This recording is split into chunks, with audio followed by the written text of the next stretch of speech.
OU విద్యార్థులపై పెట్టిన కేసులను ఎత్తివేయాలని ఉస్మానియా యూనివర్సిటీ ఐక్య విద్యార్థి సంఘాల నాయకులు డిమాండ్ చేశారు.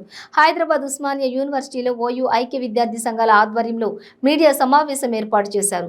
ఈ సందర్భంగా విద్యార్థి నాయకులు మాట్లాడుతూ ఎస్సీ, ఎస్టీ, బీసీ మైనార్టీలకు ఉన్నత విద్యకు దూరం చేయాలని OU vice chancellor professor Ravinder చూస్తున్నారని మండిపడ్డారు.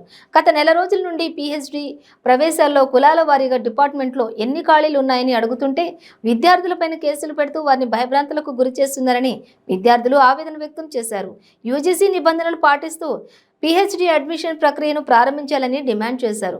విద్యార్థి వ్యతిరేక కార్యకలాపాలకు పాల్పడుతున్న వీసీని బర్తరఫ్ చేయాలని ఈ సందర్భంగా డిమాండ్ చేశారు.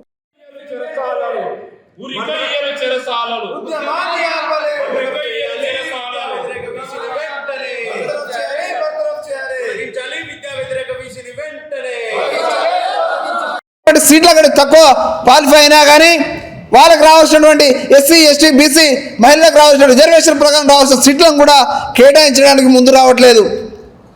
అంటే కావాలని చెప్పి రేపు ఆ విద్యార్థుల ఫెలోషిప్లు వస్తాయి, వాళ్ళు విద్యావంతులు అవుతారు అని చెప్పి కుట్ర చేస్తూ ఉన్నాడు. ఇవాళ శాంతియుతంగా ఛాంబర్లో ఆయన లేకపోతే వినతి పత్రానికి ఇవ్వడానికి పోయినటువంటి 22 మంది విద్యార్థుల మీద అక్రమంగా కేసులు పెట్టి ఇలా బెదిరించేటువంటి భయభ్రాంతులకు గురి చేసేటువంటి ప్రయత్నం చేస్తూ ఉన్నాడు.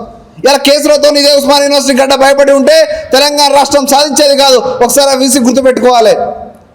ఇవాళ 4 విద్యార్థుల మీద నిన్న ఇవాళ ప్రశాంతంగా బంధు పిలుపునిచ్చినటువంటి మేము ఇవాళ ఉస్మానియా యూనివర్సిటీలో ఉన్నటువంటి అన్ని ఐక్య విద్యార్థి సంఘాల ఆధ్వర్యంలో శాంతియుతంగా ఈ కేసులని అక్రమ కేసులను ఎత్తివేయాలని ఇవాళ రూల్ ఆఫ్ రిజర్వేషన్లకు పాటిస్తూ ఇవాళ అడ్మిషన్లు చేయాలని చెప్పి ప్రశాంతంగా బంద్ చేయడానికి పెట్టిన విద్యార్థుల మీద కూడా నిన్న కేసులు పెట్టి రిమాండ్ కూడా తీసుకెళ్లేటువంటి ప్రయత్నం చేస్తూ ఉన్నాడు.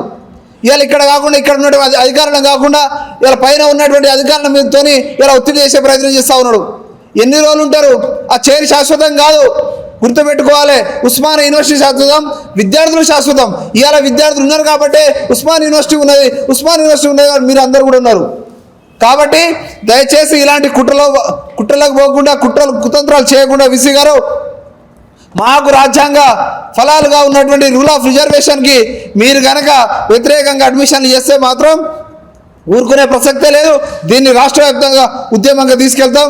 ఇవాళ ముఖ్యమంత్రిని కూడా కలుస్తాం. ఛాన్సలర్ గారు, విద్యాశాఖ మంత్రి గారు, ముఖ్యమంత్రి గారు దీంట్లో జోక్యం చేసుకొని మా హక్కులను కాలరాస్తున్నటువంటి వీసీని వెంటనే బర్తరఫ్ చేయాలని, రీకాల్ చేయాలని చెప్పి ఉస్మానియా యూనివర్సిటీ విద్యార్థి సంఘాలు డిమాండ్ చేస్తూ ఉన్నాం.